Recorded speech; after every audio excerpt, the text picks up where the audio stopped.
Oke, bangsa ini pernah mengalami masa kelam semasa pemerintahan Orde Baru, di mana demokrasi menjadi satu hal yang sangat jauh dari apa yang menjadi harapan kita bagi seluruh rakyat Indonesia. Semasa Orde Baru, kita bisa merasakan bagaimana tidak adanya kebebasan berbicara, tidak ada kebebasan berpendapat, tidak ada kebebasan untuk menyampaikan pikiran yang berbeda dengan apa yang digariskan oleh kekuasaan atau oleh pemerintah pada waktu itu.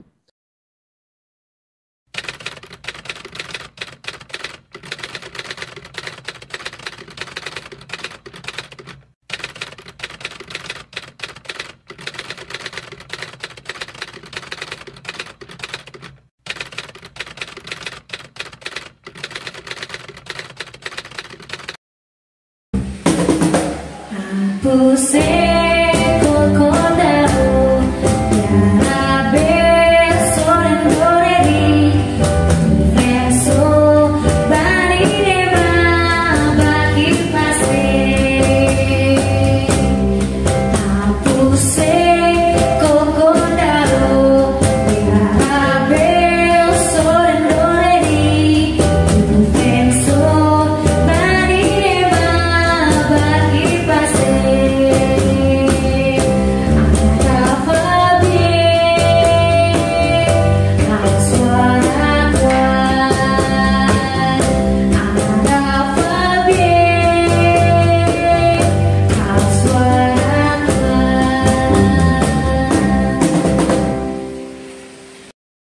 Jangan lupa like, share, komen, subscribe, dan bunyikan tombol loncengnya.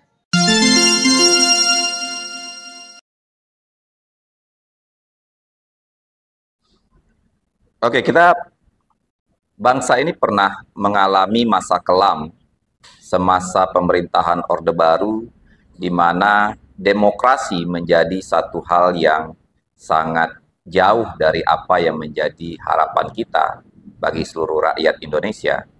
Semasa Orde Baru, kita bisa merasakan bagaimana tidak adanya kebebasan berbicara, tidak ada kebebasan berpendapat, tidak ada kebebasan untuk menyampaikan pikiran yang berbeda dengan apa yang digariskan oleh kekuasaan atau oleh pemerintah pada waktu itu. Kita bisa melihat bagaimana buruh tidak bisa berserikat dengan bebas. Kita bisa melihat bagaimana juga mahasiswa, petani, nelayan tidak bisa membangun organisasinya sendiri. Nah, bagaimana Orde Baru bisa bertahan selama 32 tahun? Tentu ada sistem yang menopang sehingga kekuasaan yang otoriter itu begitu kuat sehingga dia bisa bertahan selama 32 tahun.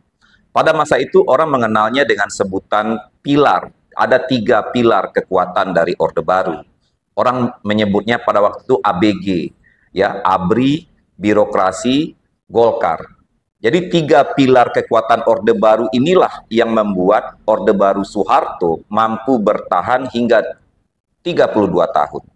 Nah, 32 tahun kekuasaan Orde Baru, kita bisa melihat bagaimana dia menangani konflik atau protes rakyat selalu dengan menggunakan militer.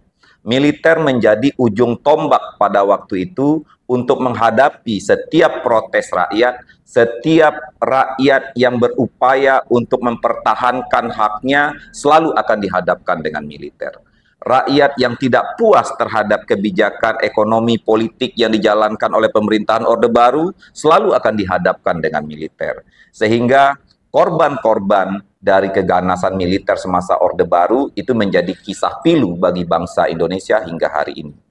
Nah, selain dari 3 pilar kekuatan dari Orde Baru ini, ada juga undang-undang yang menjadi penopang sehingga kekuasaan Orde Baru itu begitu kuat. Pertama, kita menyebutnya dengan 5 paket undang-undang politik, kedua dwi fungsi ABRI.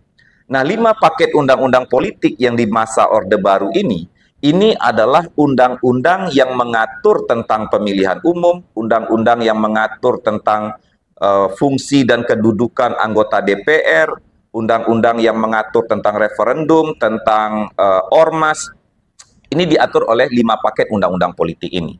Nah, di dalam 5 paket undang-undang politik itulah yang membatasi hanya boleh ada 2 partai politik dan 1 golongan yang boleh untuk ikut kontestasi pada waktu itu. Dan tentu kita sudah tahu hasilnya kalau setiap kali pemilu semasa Orde Baru, itu kita sudah tahu bagaimana Orde Baru dengan kekuatan utamanya Golkar ini tadi selalu memenangkan dalam setiap kontestasi karena sudah dikondisikan dengan sedemikian rupa.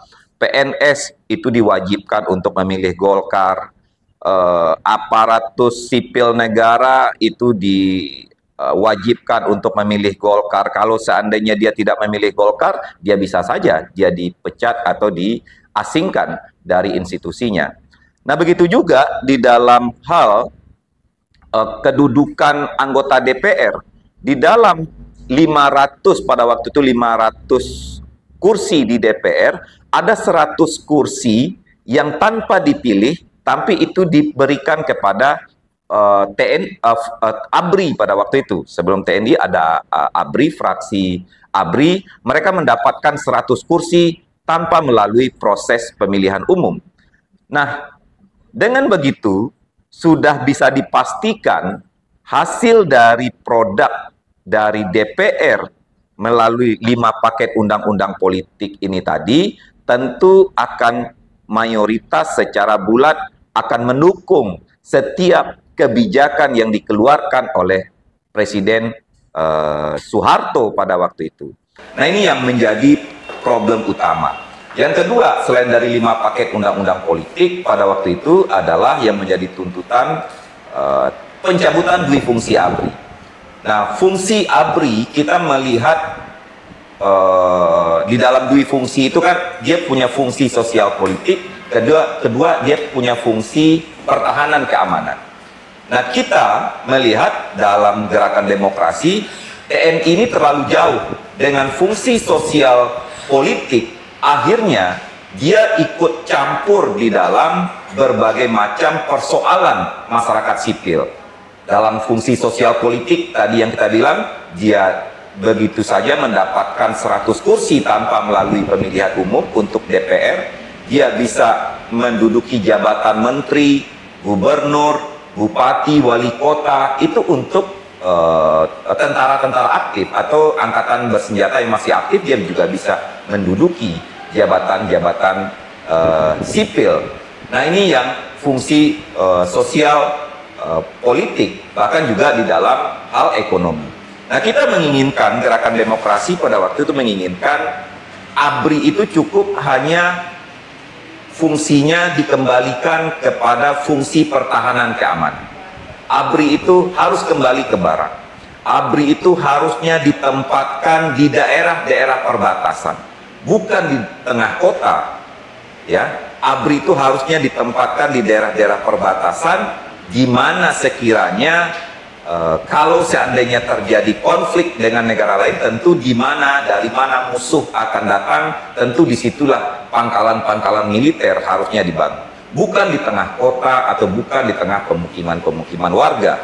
Nah, pencabutan duifungsi ABRI 5 paket undang-undang politik itu pada gerakan sebelum 98 adalah menjadi tuntutan utama.